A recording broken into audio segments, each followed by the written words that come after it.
What's up, guys? This is Doug Lagan with another episode of Built by Fear podcast. And man, I gotta tell you, I'm a little nervous for this interview today.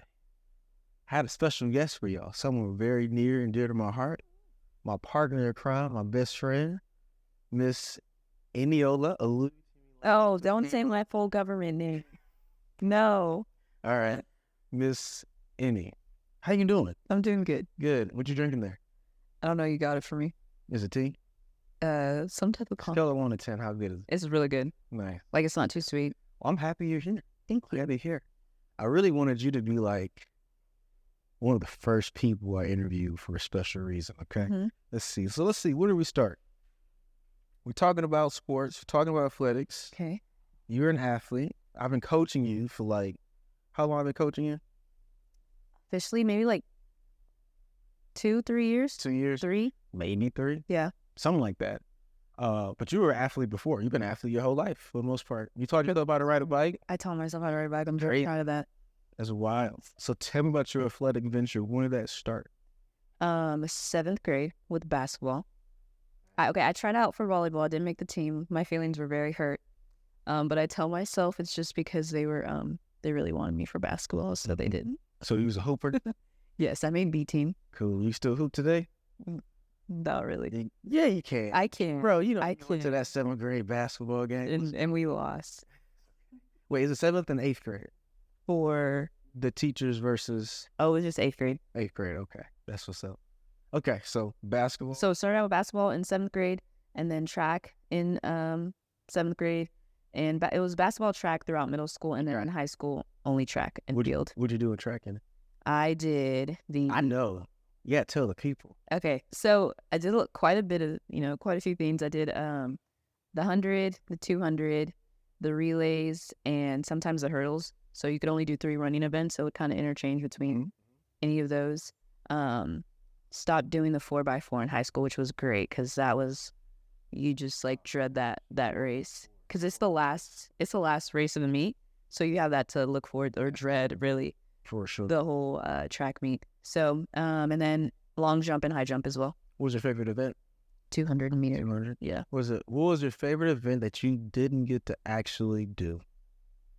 Like something I wanted to do but didn't try and track. Correct. Pole vault. I know. So the story with pole vault is that I was going to try it 10th grade. Well, okay, let's go back to 7th grade. I was going to do it 7th grade, and I knew that they tried people out by having them do handstand walks. And so I was trying the handstand walks before tryouts, and I fell and hit my head, and I was on, like, concussion protocol. So then I couldn't try out. Nor did Yeah. Yeah, And hit. concussion? Well, they just had to be safe. I think I made I don't know. So, And so I trying to get no lawsuit. Right. And so I ended up not doing it. And I was actually scared after that because I was like, dang, if I can't walk on my hands and this is what you're trying out with, maybe it's not for me. Pole vault is kind of sketchy, especially in like middle school. Yeah. When you don't know. Yeah, exactly. That's extra sketchy. So then it wasn't until high school that I wanted to do it again, like 10th grade year. No, I think it was 11th grade year, which is pretty late, kind of random.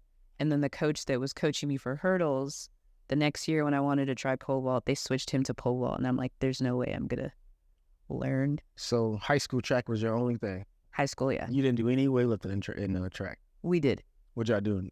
They taught us how to clean. We didn't do jerks. We didn't really do snatches in, what is it, SAT camp? What's it called? Right, SAT camp, yeah. They Conditioning camp? taught us snatches at that point. But when it came to during the school year, we didn't actually do snatches or anything. We just did cleans, squats. I don't even know if we did deadlifts that much, but cleaning was definitely a Yeah, thing. you probably should. Yep. And I don't think a lot of schools do a lot of deadlifts, yeah. Yeah. The form for the clean looked really different too. It was kind of Back then, for sure. just straight 100%. elbows as a reverse curl.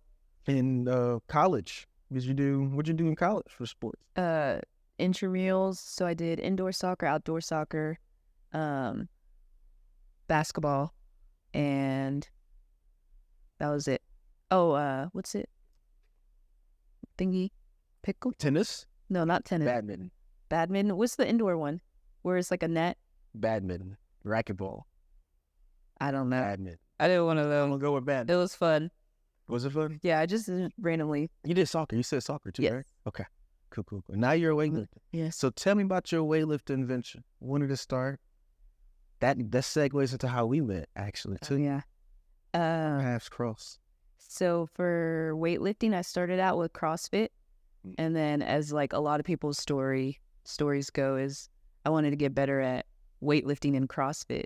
So I went and tried just weightlifting for a bit or something like that. So that's what happened to me. I wanted to get better at my weightlifting movements, so I started training just Olympic lifting, or not just. I started training it in addition to CrossFitting, and ended up stopping CrossFit because I was just like, oh, this is much better. I can breathe, like I don't have to run, like so. So yeah, that's how I started doing weightlifting. Cool. That's pretty interesting. We got similar stories, ain't it? Look at that. Mm-hmm. Starting CrossFit and weightlifting. I remember meeting you at your first. Was that your first meet? Yeah, first meet. We didn't actually meet, but we like CrossFit. Yeah. So yeah, my first meet with my old coach Chris. No, Coach Cottrell, Trevor Cottrell. Yes, Trevor Cottrell. Yeah, he's up in Canada now, right? Shout out to Trevor. I met him. Well, he was the one leading that meet, so yeah, maybe. Okay. He was like the announcer. Would you tell the people about that meet? What'd you think about? How was our interaction during the meet? We literally didn't talk to each other. I was just like, oh, another black guy. Because like weightlifting, like there's not that many black people, so I was like, it's pretty cool. And I remember watching you lift, and I was just like, oh, he's good. Like everyone there was good. It was my first meet, so I was just like mind blown. And I used to train with Coach Cottrell in his garage, so I literally didn't see anyone else. So when I went to a meet and saw like how talented everyone was, I was like, dang.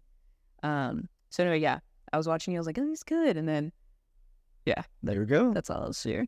So I'm gonna tell the story about when I met Enny at Grindhouse. Okay.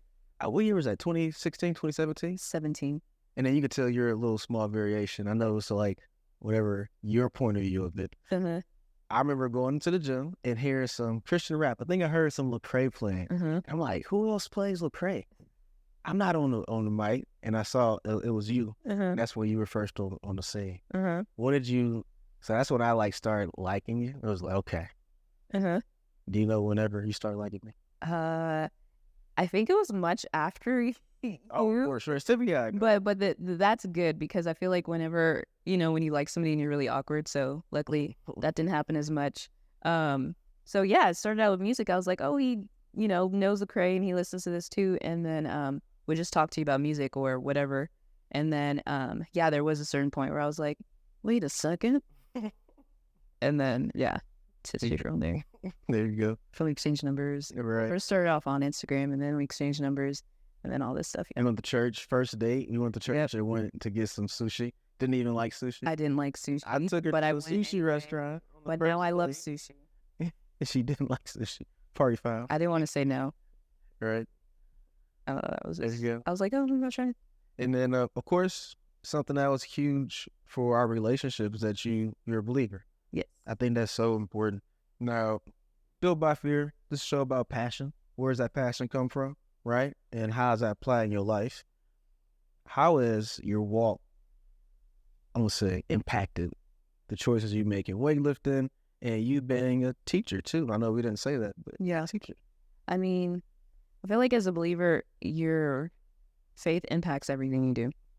So it's like you don't want to do something if you don't feel led there. Like even deciding what gym I went to was like, that was something that I considered in prayer too, because it was either going to be, I don't want to say the name of the gym, so it's like, this is shots fired. So I was going to go to one gym or another gym, and so I was like, I don't know, it seems like, irrelevant. It's not like this huge thing, like what gym you're going to go to. Right. But even like small decisions like that, just knowing that like, God can use anything, and everywhere you're at, it matters, and it's opportunity.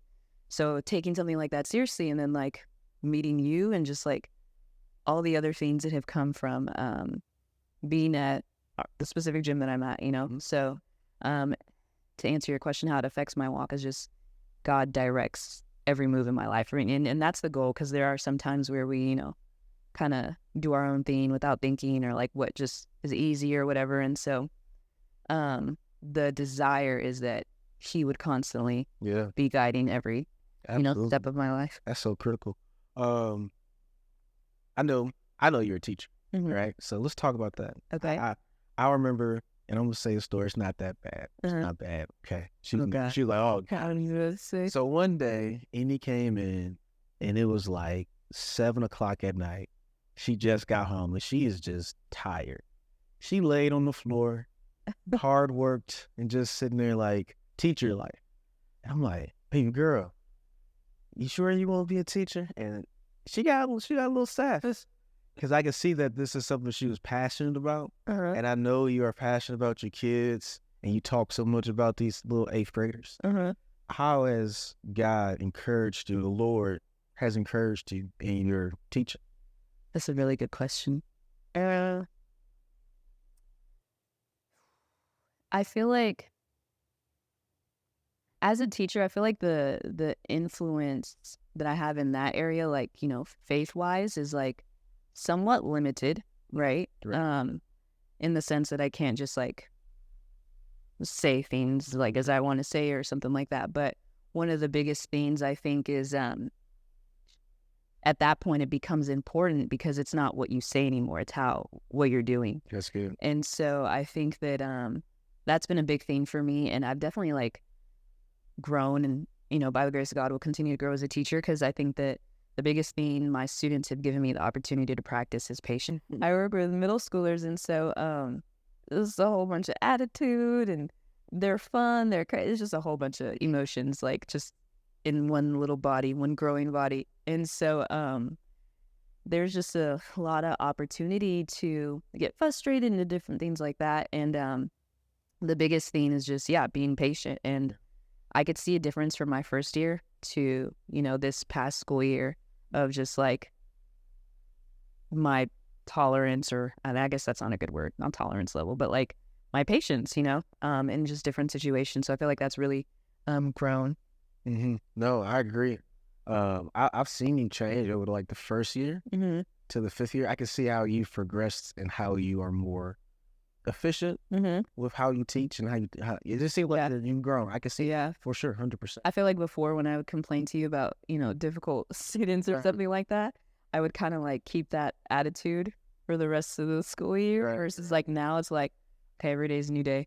Every day's a new day. Like, hey, that's crazy, because even as a adult, like your emotional awareness and all of that stuff is still like, and that'll if preach. you let it growing. Every day's a new day. Mm-hmm. That'll preach. Come on. Okay, so you're also still in school. Yes. Tell me about that. I'm getting my master's in rhetoric and composition, and it was just something I decided initially because I'm a language arts teacher, so I thought it would be helpful, like, with what I wanted to do, and potentially being able to teach it at college as well. Just, I don't know, I guess I'm still figuring it all out. Yeah. Right. No, I get it. I think sometimes the Lord will put you through a process Mm-hmm. to where He's building you, and then an idea or vision of it may come later. Mm-hmm. Because I remember asking, like, okay, why am I training so much? Mm-hmm. Or why did I go through that? Or why do you do that? But I can see, like, how is this process Mm-hmm. of giving some sort of vision down the line? Right. For sure.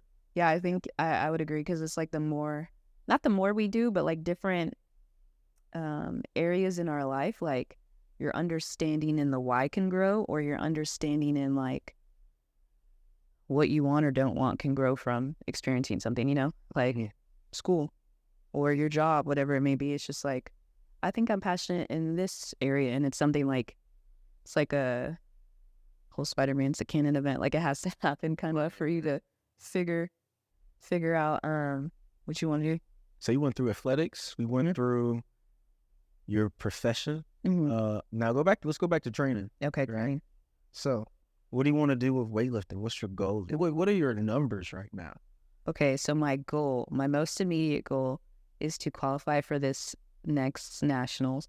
And when's nationals?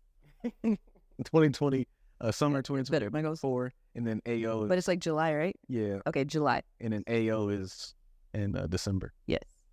Oh, I always skip over AO. My goals are just like national. But no, yes, AO and nationals. My numbers right now are 100 kilos clean and jerk and 76 snatch. And so to qualify for nationals, I would need 193. 193. They may have changed it after this nationals. No, I think it's still 193, and I believe you need a 91 or 90 for. Is it 190? I think it's like 192. It's like a 2 kilos or 1 kilo. Something like that for A. I can't remember. But so my trade right now is 176. Trade has been pretty good. It's been pretty good. Yeah. Pretty good. What's your favorite lift right now? Right now, Let's hear it. you know what it is. It's my the zombie squats. Okay. Yeah, I just love them because. Talk about the zombie squats. Why are you so passionate about? Oh my gosh. Well, they work your core without you like realizing like you're doing anything core. I mean, your torso is definitely, or not your torso, your core is definitely engaged, but like, I don't know, you just forget that it's like, correct. Because the next day, like my whole core was just like, my abs were all sore. And so I was just like, dang. That and it just helps my form. I really like it right now. Yeah. Absolutely. And the reason why I asked that question is because like movements like zombie squats or what comes down to training, you're my only athlete. Mm-hmm. I don't really coach like that anymore, but I love talking about it, right? Mm-hmm. So we may do some little things where we talk about training and what movements could help in specific things. So for squats, someone's trying to work on getting in depth. Zombie squats, a really, really good movement, working on the core and everything. Right. The reason why I like it so much right now too is because we both been talking about this. Like with my squat, it's like I'm like a lawn chair. And I'm not using my legs as much. There's a point where it's like just like my torso like opening or closing. And so for zombie squats, it's really having me like forcing me to use my lower body. So in other words, for those who like may not be in the sport of weightlifting, from the outside looking in, you may see weightlifting as, oh, someone just puts a weight on the bar and then, you just lift the weight. And sometimes if you go to LA Fitness or some of these global gyms, you may see people just grunt and squat and push through it, but there's a technique behind it. So when you're talking about coaching or what Enny's doing, trying to compete at a higher level, you have to dial in the technique of it and find ways to progress daily, right? And I think that's important. So good job, girl. Thank you. Absolutely. I'm trying to think, what else can we talk about? But yeah, so we still got time. What's your favorite color?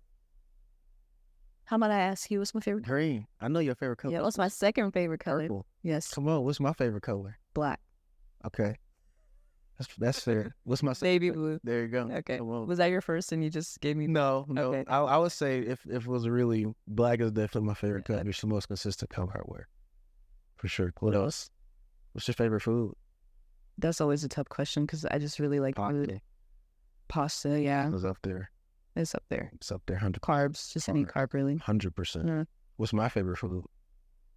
Steak. It can be. So it's not steak? Okay, hold on. That's kind of tough. Kind of tough, isn't it? I would actually say it's probably cereal.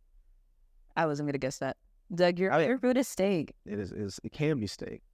It can be steak. What is really I don't know my favorite food. Right. That's just a tough question all the time. Cookies are my favorite food, but that's not really a food. It's more of a dessert. Okay, it doesn't matter. Tomato. No, yeah, I agree. For sure. I eat my dessert spoon. I like this. See, this is the type of conversation I was hoping to have with you. This is great. We got Preston and James in the background, just like absorbing it all. This is great. What's up, guys? This is Doug with Built by Fear Podcast. If you guys are liking this content, please check out our YouTube, our Apple, and our Spotify. As well, if you guys could hit that watch later tab, that'd be great. Have a good day. Okay, so man, it's 3 years roughly of coaching. How would you say that's the process been of me coaching you, husband and wife, and for where we started, for where we've grown? Oh yeah, where we started. Yeah, it started. So that was definitely an adjustment. And I feel like, we've gotten better at, I think within training anyway, and you coaching me is just like listening to one another. Because I think something Doug always used to say would be, I coach you like I coach everyone else. I'm like, well, you can't do that. You can't coach me like everyone else. But just like listening to each other. So sometimes I feel like I would not listen because I'm like, he's just making me do this because it's me, because he knows me, or like, I don't know, just something like that. And probably same on your end, right? Would you say that? Yeah, but I think that's a common thing with everybody. Uh-huh. I get to say, if you have family, someone really close to you, Uh-huh.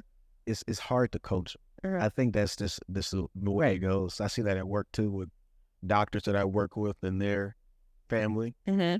The family may not always listen to them. Right. It's So that's just very different. common for sure.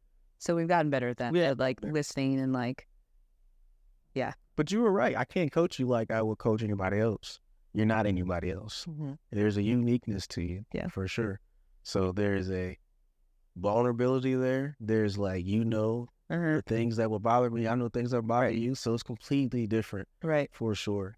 Yeah. But no, we've gotten a lot better. Because I remember we had one meet where I was just like, you do know what I'm talking about? It was like, I think it was in Austin. It was like super hot. Oh, 4. And I was just like, I was mad the whole time. Like, because with weightlifting, your coach, well, you and your coach talk about it, but they pick your number like, oh, this is what you're going to do next Right. and all this stuff. And so we would have disagreements about like what number I was going to lift next or something like that. I'm like, no, I could do this. And it's like, you need to do this. And I'm like, it was just a lot. But anyway, we've come far. She's very nice. But man, she's strong. She's strong. I could not be nice. For sure. No, she's good. She's good. From my perspective, I feel like the thing I've learned the most from coaching you is learning how to slow my response down to a critique. Something I always say, like the critique may be critical, but the application of it is gentle. So you can point out something that is a problem, right? That we need to fix a technique, right? But you need to be able to do it in a gentle way. Maybe not in the most like, about to smack somebody. I never did it, but you know what I'm saying. Like some people just stay with their athletes, but been able to adjust it in programming, do it within cues, right? I think coaches probably should know this. There's a difference between cueing and like critiquing, right? So for example, if someone is squatting with their butt popping up, just telling them to put their butt down may not be the best cue, but if you give them something to focus on, that's a cue for them, or you give them a movement such as a zombie squat that forces them to do it correctly. Right. That's how you would do it. Yeah. And like each person is different too, because I just have those like weird quirks of like, if I'm lifting, like if I'm mid lift, I don't want a curve, it's like I've told you weird things like that. So if I just, stood up a clean and you're giving me a cue, it's gonna like get in my mind a little bit more. And some people want that. They want to be reminded, like breathe or do this. And I'm just like, no, just let me think, like don't interrupt these thoughts. And that adjustment is completely on the coach too. I think that is a healthy thing to be able to communicate. I think every athlete is different, and it's cool that I get to focus on right now. This is awesome, for sure. So we made a nice little habit of competing, having competitions, supporting each other in our ventures. She's traveled with me to all my competitions for the last couple of years, and we make a little vacation out of our trips. We just came back from Colorado. Wasn't the best competition, but it was a great trip. It was a lot of stuff going on around there. But then we did Las Vegas. What did we just do in Atlanta? We did New Mexico. I remember going to Atlanta. We did go to Atlanta, American Open. Oh, that's and that was just this past December. I'm really bad with even when we do these trips, like the scheduling of it becomes a blur. Yeah. And I'm just like, it's weird because I feel like you're the planner in regards to traveling. And I just kind of like that one time. So funny story. We were walking to the airport when we got back from a trip. I'm just like following, like not even thinking, just following Doug. And then he just stops in the middle of the airport. And I'm like, what? And he's just looking. I'm like, why? It's like, we're at the wrong airport. Because like, our Expedia. So we booked our trip on Expedia. Expedia is really great, but you got to make sure that you leave at the same airport that you come back to. Yeah. And so we left out of Hobby Airport, went to Vegas, had my competition, parked our car at Hobby Airport, came back to Houston and landed in Bush. Y'all know that's on the other side of town. Yeah. So that was fun. And then we got an Uber, and luckily what did he say? He's like, if you called, because it was around a holiday or something like that. It was around 4th of July, it was a Wednesday, and we got in at 11. So we had the perfect day. And he was like, if you had called like an hour or so later or something like crazy like that, would have been this much more. Right, 100% for sure. Oh, yeah. So that was wild. But as an athlete, What would you say is the hardest thing about training so far? Working consistently and not necessarily seeing that like that progressive uh Growth. improvement, and growth. Because like progress it doesn't work like that. Like you're not just good at like Right. going up like this, even if you're doing what you think you need to do. Mm-hmm. And if I were to be honest with myself, I'm not 100% doing what I need to do in every area. Mm-hmm. So just because of time commitments and different types of things like that, like Oh, yeah. use up your discipline. It's so crazy. I feel like that's one of the biggest things that training has actually taught me is just like time passes. Like you could do difficult things and time will eventually pass. And it's not even just the difficult times that will pass, like even good times pass. Yep. Because there will be a time where you're like killing all your lifts and you're doing good, and it's like you're not gonna be there forever, you know. And so that'll pass, and then or you're doing really bad and stuff isn't working out. That'll pass too, and so it's just like it's very much a representation of like just the ebb and flow of life. Yep, I agree. So poetic. Well said. That was really good. It's cool. The rule of thirds. I forget who said it, but it's like if you're training, your training shouldn't. It's a rule of thirds. I think it's like your training would be decent, Right. third of the time. It will be really good the third time, and it will be like Really bad yeah. the third time.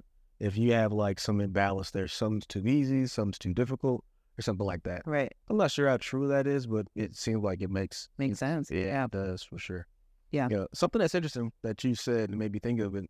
New athletes coming into the sport, there's this like realization wave that happens where I see like some people fizz out of weightlifting because when you first start learning the lifts, because they're so new, you have a really high opportunity to make like really good progress quickly. Right. So you'll PR everything very fast. Every 6 weeks or so, you may get a PR on your squat and PR on your clean or whatever it may be. But after a certain amount of time, it's going to become very difficult to get those PRs. And that's where the nitty-gritty comes in. Right. Did you experience that in your training? Yeah, I would say so. I feel like to a certain degree, like I experience it through the year because my training consistency may vary, like, because of school, I'm still training, but like not to a certain degree. Right. And then when I get back to it, it's like, oh, PR or, something like that. And so there's elements of me like experiencing that because I seem to start over a lot. For sure, for sure. Here's a little snippet. I know teacher life and just life in general always gets in the way of this a little bit. But the big three, rest and recovery, technique, and balance strength, been that big key. So trying to chase that really good quality of rest, sleep, right? Nutrition. Number 2, being able to have that good quality technique in your program intentionally. And number 3, having good balance strength, ensuring that you take care of your body. Yeah, that's the big thing. Your mobility, your knees are good, your hips are good, right? Stretching, all that type of stuff. Yeah, Doug's really good at that. Like I'm always talking about how we'll be watching a movie or something or anything, and he'll just start stretching. Like I feel like every 30 minutes, every hour or so, you're like rolling out or doing something, and then I'm just like, I should join you. And I've told him before, I'm like, next time you're stretching, you need to tell me, you need to make me get up and do it. And then he'll be stretching, he'll ask me, and I'm just like, not right now. So, yes, you have to take care of your body. It's like constant work. It's worth it. It really is worth it. I really do believe that's the fountain of youth. Just keep moving. Like, I don't think I'll ever get to like a crazy level at weightlifting. A little old for that, but I do believe that it's been a component of the level I've gotten to, right? And I think a lot of people who get or want to be better at weightlifting, if they just did those simple things, making sure nutrition's good, they're eating correctly, sleeping correctly, and just making sure they're not too tight, they'd be a lot better off.